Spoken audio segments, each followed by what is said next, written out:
Hello everyone. तो आज हम बात करने वाले हैं एक नए टॉपिक बायोलॉजी से रिलेटेड है, जिसमें हम क्वेश्चन और आंसर सीरीज ये क्वेश्चन और आंसर सीरीज है, जिसके अंतर्गत आज हम टॉपिक प्रोकैरियोटिक एवं यूकैरियोटिक में क्या अंतर है इसके बारे में आज देखने वाले हैं। तो हम सबसे पहले शुरू करते हैं प्रोकैरियोटिक और यूकैरियोटिक में क्या अंतर है, तो इसके बारे में आज हम देखने वाले हैं। तो हम देखते हैं कि प्रोकैरियोटिक क्या है, यूकैरियोटिक क्या है। तो इसमें सबसे पहले हम अंतर देखते हैं कि पहले बात कर लें। प्रोकैरियोटिक में ये आदिम कोशिकाएं होती हैं। फर्स्ट में क्या है, ये आदिम कोशिकाएं होती हैं। और कौन सी, प्रोकैरियोटिक। अब यूकैरियोटिक ये सुविकसित कोशिकाएं होती हैं। कैसी होती हैं ये? सुविकसित होती हैं। ये आदिम कोशिकाएं होती हैं। अब बात करें प्रोकैरियोटिक में, इनमें प्रारंभिक विकसित केंद्र, इनका केंद्र जो होता है प्रारंभ में विकसित होता है, मतलब कि यह अविकसित होता है। कौन में? प्रोकैरियोटिक में ये केंद्रक प्रारंभ में केंद्रक अविकसित होता है, और यूकैरियोटिक में केंद्रक पूर्ण विकसित होता है। मतलब कि जब यूकैरियोटिक कोशिका का निर्माण होता है तो उस समय इनमें जो इनका जो केंद्रक होता है वो केंद्रक पूर्ण विकसित होता है। अब प्रोकैरियोटिक में इनमें केंद्रक काला तथा केंद्रिका अनुपस्थित होती है। मतलब कि ये केंद्रक हुआ, बीच में ये केंद्रिका हुआ। इनमें क्या होता है, इनमें केंद्रक जो होता है वह है काला तथा केंद्रिका अनुपस्थित होती है। मतलब इसमें केंद्रिका नहीं होती है और एब्सेंट रहती है। तो इसमें अब देख लें यूकैरियोटिक में इनमें केंद्रक काला होता है तथा केंद्रिका अनुपस्थित होती है। इसमें अनुपस्थित होती हैं, इसमें उपस्थित होती हैं। तो यूकैरियोटिक में ये केंद्रक भी इसमें भी काला होता है तथा केंद्रिका उपस्थित होती है। इसमें क्या होती है, केंद्रिका उपस्थित होती है। तो अब देखते हैं फिर प्रोकैरियोटिक और यूकैरियोटिक में फोर्थ अंतर।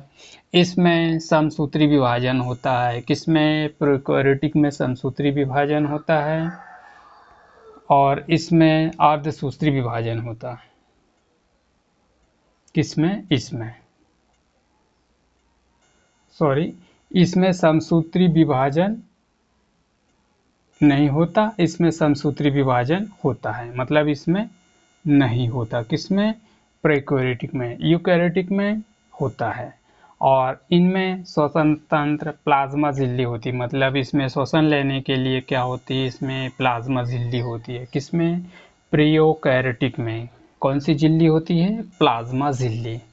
और यूकैरियोटिक में आप देखोगे कि इनमें प्रकाश संश्लेषण तंत्र के लिए इसमें क्या होता है, इसमें हरित लवक होता है। प्रकाश संश्लेषित तंत्र में इनमें हरित लवक होता है। तो इनमें राइबोसोम की संख्या 70s प्रकार की होती है। किनमें? प्रोकैरियोटिक में 70s प्रकार की क्या होती है, इसमें राइबोसोम होते हैं। अब यूकैरियोटिक में आप देखोगे तो 80 प्रकार की राइबोसोम होते हैं। इसमें 80 प्रकार के राइबोसोम होते हैं। तो अब सातवां, इसमें इनकी कोशिका भित्ति पतली होती है। इनकी प्रोकैरियोटिक की कोशिका भित्ति कैसी होती है? पतली होती है। यूकैरियोटिक में इनकी कोशिका भित्ति मोटी होती है। इनमें कशाभिका तंतु होते हैं, जिसमें कि 9+2 की व्यवस्था नहीं होती। किनमें? प्रोकैरियोटिक में कशाभिका तंत्र जो होता है वह है 9+ की व्यवस्था नहीं होती। जबकि यूकैरियोटिक में आप देखोगे तो इसमें कशाभिका में सूक्ष्म नलिकाएं 9+2 की व्यवस्था होती है। किसमें? यूकैरियोटिक में। तो अब इसमें देखते हैं प्रोकैरियोटिक में, इसमें कोशिका द्रवी गति स्पष्ट नहीं होती। मतलब इसमें कहने का यह हुआ कि इसकी जो कोशिका की द्रव की गति है वो है स्पष्ट नहीं होती। जबकि यूकैरियोटिक में कोशिका द्रवी गति स्पष्ट रूप से होती है। इसमें नहीं होती, इसमें होती है। तो फिर देखते हैं इसमें पीरियोकैरेटिक में इनमें रिक्तिका अनुपस्थित होती है, मतलब इनमें रिक्तिका एब्सेंट रहती है, और इनमें रिक्तिका प्रेजेंट होती है। किसमें? यूकैरियोटिक में प्रेजेंट होती है, प्रोकैरियोटिक में एब्सेंट मतलब कि अनुपस्थित होती है, इसमें उपस्थित होती है। इनमें लैंगिक जनन होता है। इनमें लैंगिक जनन, किनमें लैंगिक जनन होता? यूकैरियोटिक में लैंगिक जनन होता, प्रोकैरियोटिक में लैंगिक जनन नहीं होता, इसमें नहीं होता। किसमें नहीं होता? प्रोकैरियोटिक में, यूकैरियोटिक में लैंगिक जनन होता है। तो इनमें केवल एक गुणसूत्र पाए जाते हैं।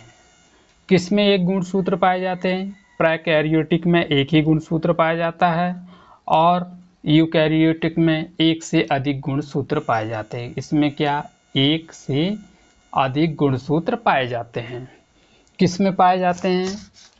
यूकैरियोटिक में एक से अधिक गुणसूत्र पाए जाते हैं।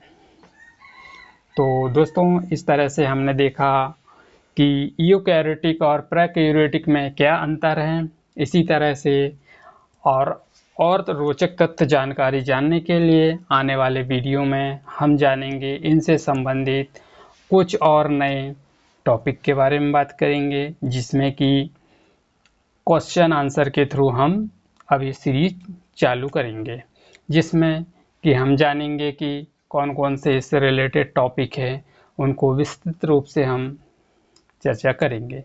यदि वीडियो आपको अच्छी लगी हो तो लाइक करें, शेयर करें और कमेंट करें, और चैनल में नए हो तो चैनल को सब्सक्राइब कर लें और बेल आइकन बटन को प्रेस कर दें, जिससे कि मेरी आने वाली वीडियो की नोटिफिकेशन आप तक पहुंच सकें। तो thank you for all of you. तो इसके लिए जय हिंद दोस्तों, मिलते हैं नेक्स्ट वीडियो में। Okay bye.